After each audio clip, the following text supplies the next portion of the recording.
हमने शहर को दी एक नई पहचान, हम हैं सिंघानिया बिल्डकॉन। पाकिस्तान में नेशनल असेंबली को भंग करने की याचिका पर सुप्रीम कोर्ट में 7 से 11 जजों की बेंच सुनवाई करेगी। कोर्ट ने सरकारी संगठनों को किसी भी तरह से असंवैधानिक कदम उठाने से बचने का आदेश जारी किया है। स्पीकर, प्रधानमंत्री और राष्ट्रपति समेत कई लोगों को नोटिस जारी किया गया।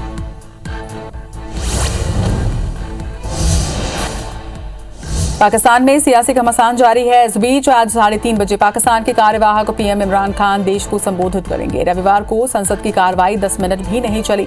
डिप्टी स्पीकर ने अविश्वास प्रस्ताव खारिज कर दिया। इसके कुछ देर बाद इमरान की सिफारिश पर राष्ट्रपति ने नेशनल असेंबली भंग कर दी।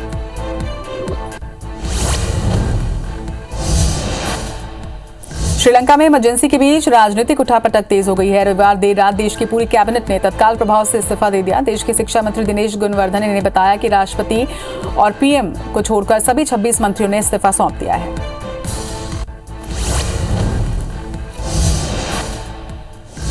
उद्योग संगठन फिक्की ने वित्त वर्ष 2022-23 में भारत की सकल घरेलू उत्पाद वृद्धि दर 7.4% रहने की उम्मीद जताई है। उन्होंने कहा कि रूस और यूक्रेन युद्ध की वजह से बढ़ती हुई कीमतें वैश्विक आर्थिक पुनरुद्धार के लिए बड़ी चुनौती बनी हुई है।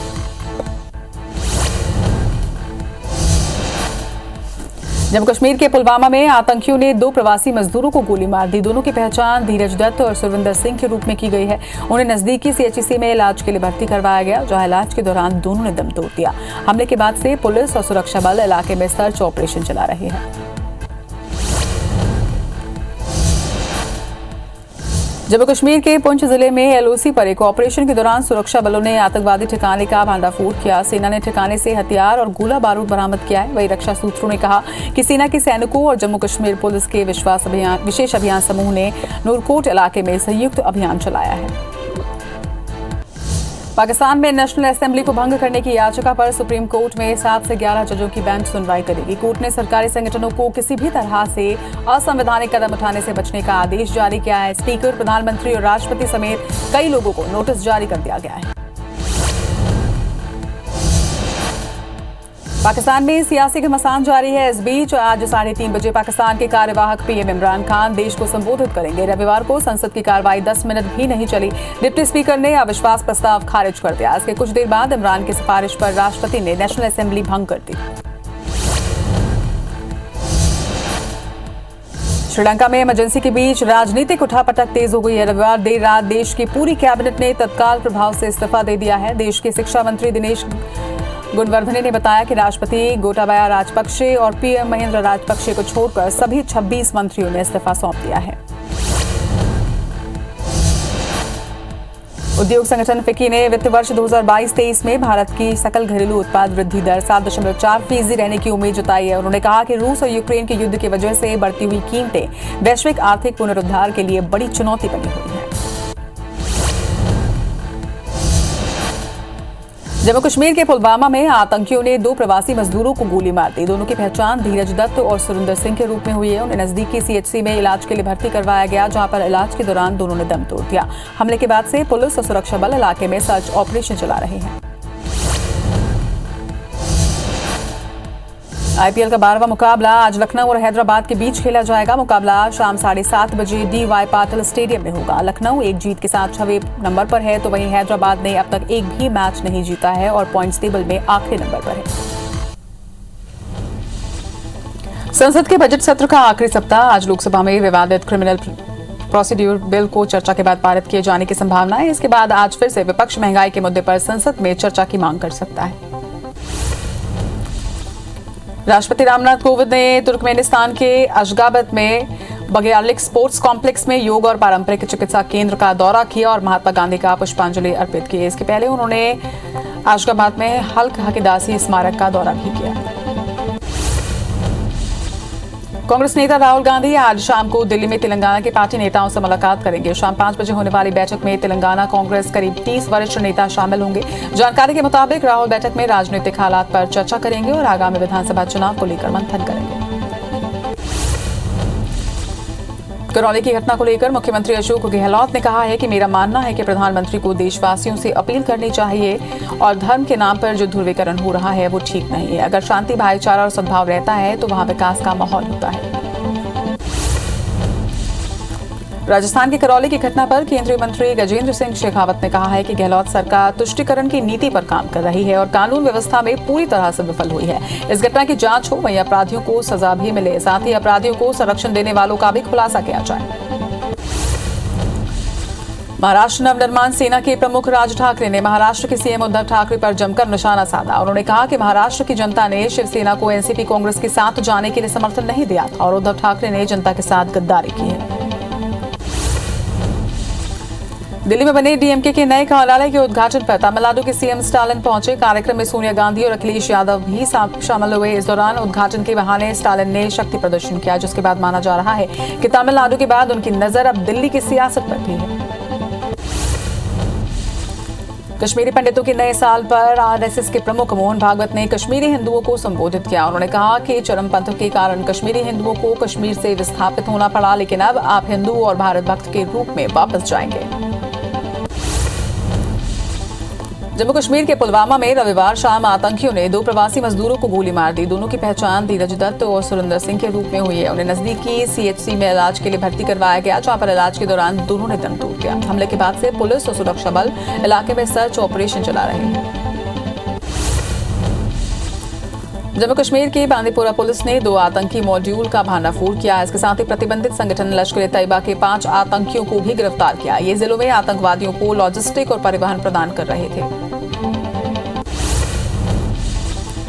महाराष्ट्र की राजधानी मुंबई में पेट्रोल और डीजल की बढ़ती कीमतों को लेकर शिवसेना कार्यकर्ताओं ने केंद्र सरकार के खिलाफ विरोध प्रदर्शन किया। इस दौरान उन्होंने महंगाई के लिए केंद्र को जिम्मेदार ठहराते हुए जमकर नारेबाजी की।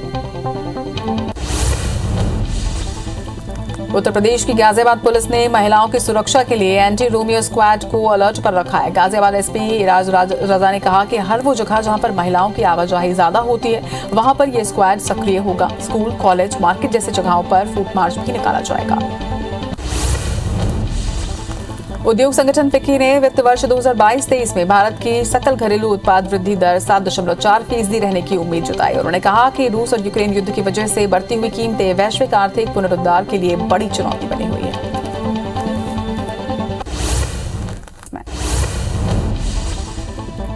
इंडियन मार्केट में पेट्रोल और डीजल की कीमतों में बढ़ोतरी का सिलसिला जारी है। दिल्ली में पेट्रोल और डीजल की कीमत आज 40 पैसे बढ़ाई गई, जिसके बाद दिल्ली में पेट्रोल के दाम बढ़कर 103 रुपए 81 पैसे प्रति लीटर और डीजल के दाम बढ़कर 95 रुपए प्रति लीटर हो गए हैं। भोपाल में पेट्रोल की कीमत में 44 पैसे और डीजल में 41 पैसे की बढ़त की गई है, जिसके बाद पेट्रोल की कीमत 116 रुपए 40 पैसे तो वहीं डीजल की कीमत 99 रुपए 51 पैसे दर्ज की गई। 14 दिन में अब तक करीब 9 रुपए की बढ़ोतरी हो चुकी है। पेट्रोल और डीजल के दामों में लगातार बढ़ोतरी हो रही है। इंदौर में पेट्रोल का दाम 116 रुपए 43 पैसे हो चुका है, तो वहीं डीजल की कीमत 99 रुपए 57 पैसे हो चुका है। क्रूड ऑयल के रेट भी बढ़े हैं। लगातार बढ़ती महंगाई से जनता परेशान है। इधर जबलपुर में 116 रुपए 41 पैसे प्रति लीटर पेट्रोल के दाम हैं, तो वहीं डीजल के दाम 99 रुपए 52 पैसे पहुंच चुके हैं। पेट्रोल में जहां पर सीधे तौर पर 47 पैसे तो डीजल में 41 पैसे की बढ़ोतरी की गई है। पेट्रोलियम पदार्थों की कीमतों में हो रहे इजाफे से हर क्षेत्र पर असर हो रहा है और महंगाई बढ़ रही है। रायपुर में पेट्रोल 40 पैसे और डीजल 42 पैसे बढ़ा है, जिससे पेट्रोल बढ़कर 109 रुपए 80 पैसे और डीजल 101 रुपए 18 पैसे प्रति लीटर पर पहुंच गया है। 14 दिनों में 12 बार पेट्रोल और डीजल के दाम बढ़ाए गए हैं। वहीं पेट्रोल डीजल के दाम हर सेक्टर को प्रभावित करते हैं, जिससे हर सेक्टर में महंगाई बढ़ती है। दुर्ग में पेट्रोल के दाम में 42 पैसे और डीजल में भी 42 पैसे की बढ़ोतरी दर्ज की गई, जिसके बाद पेट्रोल की कीमत 110 रुपए 17 पैसे और डीजल 101 रुपए 53 पैसे की दर से मिल रही है। उत्तर प्रदेश के सीएम योगी आदित्यनाथ ने प्रदेशव्यापी स्कूल चलो अभियान का शुभारंभ किया। इस दौरान उन्होंने शिक्षकों से कहा कि इस अभियान के तहत घर घर जाकर पूछिए कि कोई बच्चा ऐसा तो नहीं जो कि स्कूल जाने से वंचित रह गया हो। अगर बच्चा स्कूल नहीं जा रहा तो उसका स्कूल में दाखिला कराकर सारी चीजें उपलब्ध कराई जाए। कांग्रेस नेता राहुल गांधी आज शाम को दिल्ली में तेलंगाना के पार्टी नेताओं से मुलाकात करेंगे। शाम 5 बजे होने वाली बैठक में तेलंगाना कांग्रेस करीब 30 वरिष्ठ नेता शामिल होंगे। जानकारी के मुताबिक राहुल बैठक में राजनीतिक हालात पर चर्चा करेंगे और आगामी विधानसभा चुनाव को लेकर मंथन भी होगा। बजट सत्र के आखिरी चरण की रणनीति पर चर्चा के लिए कांग्रेस संसदीय दल की बैठक 5 अप्रैल को होनी है। वहीं कांग्रेस के अंतरिम अध्यक्ष सोनिया गांधी कल सुबह 9:30 बजे इस बैठक की अध्यक्षता करेंगी। कांग्रेस की ये बैठक ऐसे वक्त में हो रही है जब बजट सत्र के आखिरी दिनों में 7 बिल सूचीबद्ध है। दिल्ली में केंद्रीय मंत्री मुख्तार नकवी ने कांग्रेस पर निशाना साधा है। उन्होंने कहा कि देश में कांग्रेस के फुटप्रिंट्स केवल 2 ही जगह पर नजर आ रहे हैं। एक कांग्रेस के अध्यक्ष के यहाँ दिखाई पड़ता है और दूसरा उनके परिवार के लोगों के पास दिखाई दे रही है। जम्मू कश्मीर के पुलवामा में आतंकियों ने 2 प्रवासी मजदूरों को गोली मार दी है। दोनों की पहचान धीरज दत्त और सुरेंद्र सिंह के रूप में की गई है। उन्हें नजदीकी सीएचसी में इलाज के लिए भर्ती करवाया गया, जहां पर इलाज के दौरान दोनों ने दम तोड़ दिया। हमले के बाद से पुलिस और सुरक्षा बल इलाके में सर्च ऑपरेशन चला रहे हैं। जम्मू कश्मीर के पुंछ जिले में एलओसी पर एक ऑपरेशन के दौरान सुरक्षा बलों ने आतंकवादी ठिकाने का भांडाफोड़ किया है। सेना ने ठिकाने से हथियार और गोला बारूद बरामद किया। रक्षा सूत्रों ने कहा कि सेना के सैनिकों और जम्मू कश्मीर पुलिस के विशेष अभियान समूह ने नूरकोट इलाके में संयुक्त अभियान चलाया। बॉम्बे हाईकोर्ट ने एक युवक की दायर याचिका पर सुनवाई करते हुए कहा है कि किसी भी व्यक्ति का वैध जाति प्रमाण पत्र उसके पिता की जाति के आधार पर ही होगा। कोर्ट ने कहा है कि एक ही परिवार के 2 भाइयों की जाति एक ही होगी। वहीं कोर्ट ने चेतावनी दी है कि यदि कोई समिति हाईकोर्ट के आदेशों का उल्लंघन करती है तो उस पर कार्रवाई की जाएगी। उद्योग संगठन फिक्की ने वित्त वर्ष 2022-23 में भारत की सकल घरेलू उत्पाद वृद्धि दर 7.4% रहने की उम्मीद जताई। उन्होंने कहा कि रूस और यूक्रेन युद्ध की वजह से बढ़ती हुई कीमतें वैश्विक आर्थिक पुनरुद्धार के लिए बड़ी चुनौती बनी हुई है। फिक्की की रिपोर्ट में वृद्धि से जुड़े इस जोखिमों को लेकर भी सतर्क किया गया है। इसके मुताबिक रूस और यूक्रेन के बीच छिड़ी जंग के कारण वैश्विक मुद्रास्फीति की पहली छमाही में बढ़ने की आशंका है, लेकिन उसके बाद उसमें नरमी आ सकती है। पंजाब नेशनल बैंक चेक भुगतान के लिए आज से पॉजिटिव सिस्टम लागू करेगा। 10 लाख रुपए या फिर इससे अधिक के चेक भुगतान पर वेरिफिकेशन जरूरी होगा। पूरी जानकारी होने पर ही बैंक चेक क्लियर करेगा। कोरोना के चलते 2 साल चलने के बाद इंडिया आर्ट फेस्टिवल इस साल फिर से होने जा रहा है। 4 दिनी इस कार्यक्रम में राष्ट्रीय राजधानी में 7 अप्रैल को इसकी शुरुआत की जाएगी। इसमें 350 से ज्यादा चित्रकारों की 3500 से ज्यादा कलाकृति प्रदर्शित की जाएंगी। आईपीएल का 12वां मुकाबला आज लखनऊ और हैदराबाद के बीच खेला जाएगा। मुकाबला शाम 7:30 बजे डीवाई पाटिल स्टेडियम में होगा। वहीं लखनऊ एक जीत के साथ 6वें पायदान पर है, तो हैदराबाद ने अब तक एक भी मैच नहीं जीता और पॉइंट्स टेबल पर आखिरी नंबर पर है। आईपीएल के 14वें मुकाबले में पंजाब किंग्स ने चेन्नई सुपर किंग्स को 54 रनों से हरा दिया। लियाम लिविंगस्टोन 60 रन बनाकर टॉप स्कोरर रहे। वहीं पंजाब ने बैटिंग करते हुए 180 रन बनाए, तो चेन्नई 126 रन ही बना सकी और मुकाबला हार गई। ऑस्ट्रेलिया ने इंग्लैंड को 71 रनों से हराकर 2022 वर्ल्ड कप का खिताब अपने नाम किया है। टीम ऑस्ट्रेलिया 7वीं बार वर्ल्ड कप चैंपियन बनी है। चैंपियन बनने के बाद खिलाड़ियों ने जीत को सेलिब्रेट किया। हफ्ते के पहले दिन शेयर बाजार की शुरुआत तेजी से हुई है। सेंसेक्स 708 अंकों की तेजी के साथ 59,277 पर बंद हुआ, तो जबकि निफ्टी 206 अंक बढ़कर 17,670 पर कारोबार कर रहा है। बीते सप्ताह बाजार में 3% तेजी आई, जो कि उतार चढ़ाव के इस माहौल में काफी बेहतर प्रदर्शन है। अप्रैल महीने में गर्मी का सितम बढ़ता ही जा रहा है। भारत मौसम विज्ञान विभाग के मुताबिक दिल्ली से लेकर उत्तर प्रदेश, बिहार, तमिलनाडु, केरल और दक्षिण के कुछ राज्य लू की चपेट में आ गए हैं। इसके साथ ही दिल्ली, राजस्थान, मध्य प्रदेश सहित हिमाचल और झारखंड में अगले 24 घंटे लू चलने की पूरी संभावना है। वहीं मध्य प्रदेश के जिलों में अधिकतम तापमान 40 डिग्री के पार जा चुका है। राजधानी भोपाल का तापमान 41 और खरगोन में 43 डिग्री दर्ज किया गया। छिंदवाड़ा, जबलपुर, छतरपुर और सागर में मौसम विभाग ने लू का येलो अलर्ट जारी कर दिया है। पाकिस्तान में प्रधानमंत्री इमरान खान के खिलाफ अविश्वास प्रस्ताव खारिज किए जाने का मामला सुप्रीम कोर्ट में पहुंच चुका है। Chief justice of Pakistan justice Umar Ata Bandial ने मामले पर खुद संज्ञान लिया। स्पीकर, प्रधानमंत्री और राष्ट्रपति समेत कई लोगों को नोटिस जारी किया गया है। इस पर आज सुनवाई की जाएगी। अविश्वास प्रस्ताव खारिज होने के बाद विपक्ष के नेता शहबाज शरीफ ने कहा कि इमरान खान घमंड से चूर हैं। उन्होंने लोकतंत्र की हत्या की है। अब हमें उम्मीद है कि सुप्रीम कोर्ट इस मुल्क को संवैधानिक अधिकार दिलाएगा। कोर्ट के फैसले का इंतजार करेंगे। अगर वो चुनाव में जाने को कहते हैं तो हम तैयार हैं। पाकिस्तान में सियासी घमासान जारी है। इसी बीच आज 3:30 बजे पाकिस्तान के कार्यवाहक पीएम इमरान खान देश को संबोधित करेंगे। रविवार को संसद की कार्रवाई 10 मिनट भी नहीं चल पाई। डिप्टी स्पीकर ने अविश्वास प्रस्ताव खारिज कर दिया। इसके कुछ देर बाद इमरान की सिफारिश पर राष्ट्रपति ने नेशनल असेंबली भंग कर दी। पाकिस्तान के पीएम इमरान खान जनता से सीधे फोन पर बात करेंगे और उनके सवालों के जवाब देंगे। इमरान खान के साथ जनता की बातचीत का टेलीविजन, रेडियो और डिजिटल मीडिया पर सीधा प्रसारण भी किया जाएगा। ये जानकारी सेनेटर फैसल जावेद खान ने ट्वीट कर दी है। उन्होंने सभी को शामिल होने के लिए आमंत्रित भी किया है। पाकिस्तान में नेशनल असेंबली भंग होने के बाद इमरान खान को रविवार को पीएम पद से हटा दिया गया। हालांकि पाकिस्तान के संविधान के अनुच्छेद 224 के तहत वो कार्यवाहक प्रधानमंत्री की नियुक्ति तक 15 दिनों तक प्रधानमंत्री के रूप में कार्य जारी रख सकते हैं, लेकिन उन्हें फैसला लेने का अधिकार नहीं होगा। इधर श्रीलंका में इमरजेंसी के बीच राजनीतिक उठापटक तेज हो गई है। रविवार देर रात देश की पूरी कैबिनेट ने तत्काल प्रभाव से इस्तीफा दे दिया। देश के शिक्षा मंत्री दिनेश गुणवर्धन ने बताया कि राष्ट्रपति और पीएम को छोड़कर सभी 26 मंत्रियों ने इस्तीफा सौंप दिया है। कैबिनेट के इस्तीफे के पहले देश के खेल मंत्री और पीएम राजपक्षे के बेटे नमल ने अपने सभी विभागों से इस्तीफा दिया। इसके करीब 1 घंटे बाद अन्य मंत्रियों ने भी अपने इस्तीफे दिए। कैबिनेट के इस्तीफे का पत्र अभी पीएम के पास है, जो कि राष्ट्रपति को सौंपा जाएगा। पाकिस्तान के पूर्व प्रधानमंत्री और पाकिस्तान मुस्लिम लीग के संस्थापक नवाज शरीफ के ब्रिटेन वाले ऑफिस पर हमला हुआ है। 20 से ज्यादा हमलावर इस घटना में शामिल थे, जो कि इमरान खान की पार्टी पीटीआई के बताए जा रहे हैं। अभी तक 4 लोगों को अरेस्ट कर लिया गया है। अमेरिका के कैलिफोर्निया में सड़क पर कुछ लोगों ने अंधाधुंध फायरिंग कर दी। इस घटना में 3 महिलाओं सहित 6 लोगों की मौत हुई है। पुलिस आरोपियों की पहचान के लिए सीसीटीवी फुटेज चेक कर रही है। इस गोलीबारी में 12 लोग जख्मी हुए हैं। यूक्रेन पर हमले का 40वां दिन है। जंग के 40वें दिन रूसी सेना यूक्रेन की राजधानी कीव के आसपास के इलाकों को अब खाली कर रही है। जैसे जैसे रूसी सेना पीछे हट रही है, सड़कों पर शवों की संख्या बढ़ती जा रही है। अब तक कीव के आसपास के बूचा समेत कई इलाकों से 410 यूक्रेनियों के शव मिले हैं। इधर ग्रैमी अवार्ड के दौरान यूक्रेन के राष्ट्रपति जेलेंस्की का एक वीडियो चलाया गया, जिसमें उन्होंने दुनिया से यूक्रेन की मदद और समर्थन की अपील की। यूक्रेन के राष्ट्रपति ने भावुक वीडियो में कहा कि हमारे प्रियजन नहीं जानते कि हम फिर से साथ होंगे या नहीं, खुद हमें ये चुनने की अनुमति नहीं देता। रूस यूक्रेन युद्ध को 1 महीने से ज्यादा का वक्त हो चुका है। संयुक्त राष्ट्र की मानवाधिकार एजेंसी के मुताबिक अब तक यूक्रेन में 1417 नागरिक मारे जा चुके हैं और 2038 लोग घायल हुए हैं। इसमें मारियोपोल और इरपिन का आंकड़ा नहीं है।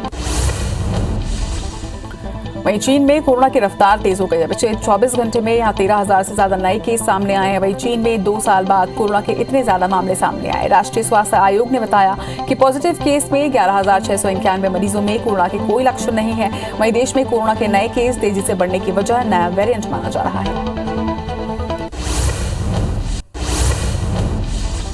आज चैत्र नवरात्रि का तीसरा दिन है। तीसरे दिन मां चंद्रघंटा की पूजा की जाती है। देवास के माता टेकरी मंदिर में सुबह से ही आज भक्तों का तांता लगा हुआ है।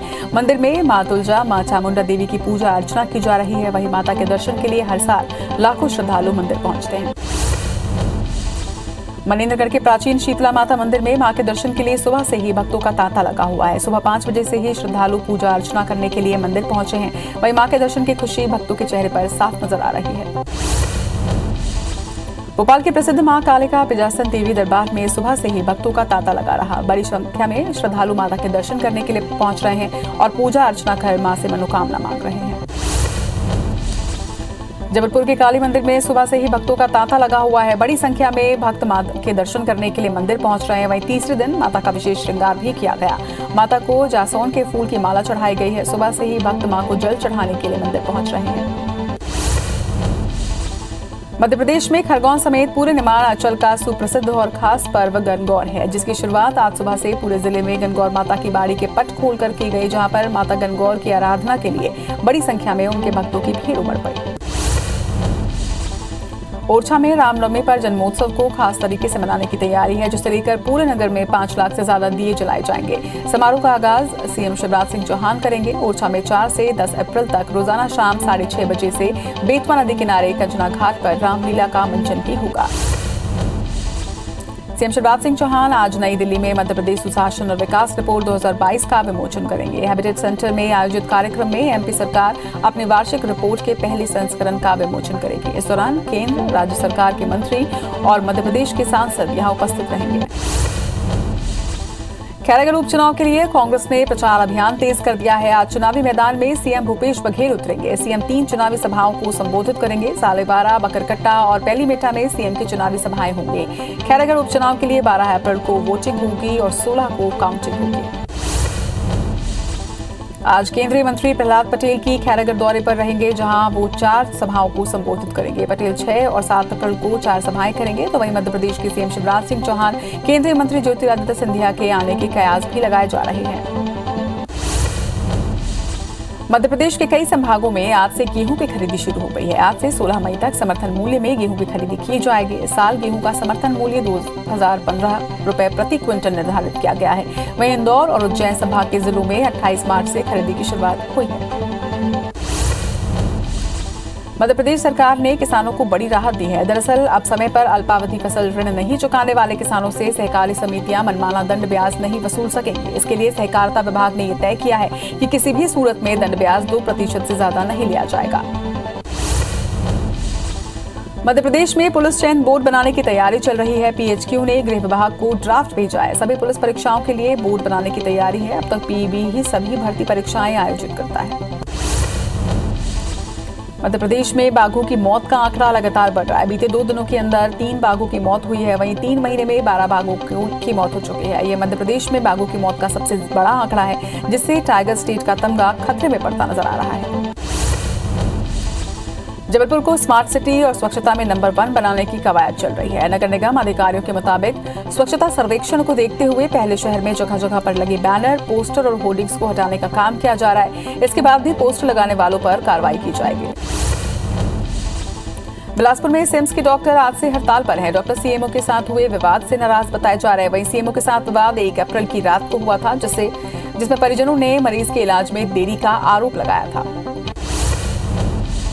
रायपुर के टाटीबंध में सट्टा खेलते हुए 2 आरोपियों को गिरफ्तार किया गया है। देर रात पुलिस ने छापेमार कार्रवाई की और आरोपियों को पकड़ा। आरोपी आईपीएल मैच के दौरान लाइन सट्टा खेल रहे थे। सटोरियों के पास से 3 मोबाइल और 20,000 रुपए नकदी जब्त किया गया है। इसके साथ ही लाखों के लेन देन की डायरी भी बरामद की गई। कोरबा में सट्टा खेलते 2 आरोपियों को पुलिस ने गिरफ्तार कर लिया है। इसके साथ ही उनके पास से 44,000 रुपए नगद सहित मोबाइल, टीवी भी जब्त किया गया है। मुखबिर की सूचना पर मानिकपुर पुलिस मौके पर पहुंची और आरोपियों को दबोचा। बिलासपुर में सट्टा लगाते 3 आरोपी को गिरफ्तार किया गया। इसके साथ ही उनके पास से 5 लाख का सट्टा पट्टी और 24,000 रुपए भी जब्त किए गए हैं। आरोपी आईपीएल में सट्टा लगा रहे थे, तभी कोतवाली पुलिस मौके पर पहुंची और आरोपियों को पकड़ लिया। मंडला के कान्हा नेशनल पार्क के होटल टाइगर वुड्स में पुलिस ने छापा मारा। होटल से आईपीएल का सट्टा खेलते हुए 7 आरोपियों को पुलिस ने गिरफ्तार किया है, जिनके पास से 17,000 रुपए नगद और 40 मोबाइल जब्त किए गए। आरोपी महाराष्ट्र के अकोला अमरावती के रहने वाले बताए जा रहे हैं। अंबिकापुर के लखनपुर क्षेत्र में हाथियों का आतंक लगातार जारी है। हाथियों ने ग्रामीणों के 3 मकानों को तोड़ दिया। इसके साथ ही फसलों को भी नुकसान पहुंचाया है। घर में महुआ रखने की वजह से हाथी ज्यादा आकर्षित हो रहे हैं। वहीं वन विभाग ने ग्रामीणों को सतर्क रहने के लिए कहा है। दमोह के विजयनगर स्थित एक दुकान में भीषण आग लगी है। घटना की सूचना पुलिस और फायर ब्रिगेड टीम को दी गई। मौके पर पहुंची टीम ने आग पर काबू पाया। वहीं पुलिस ने आग लगने के कारणों की जांच शुरू कर दी है।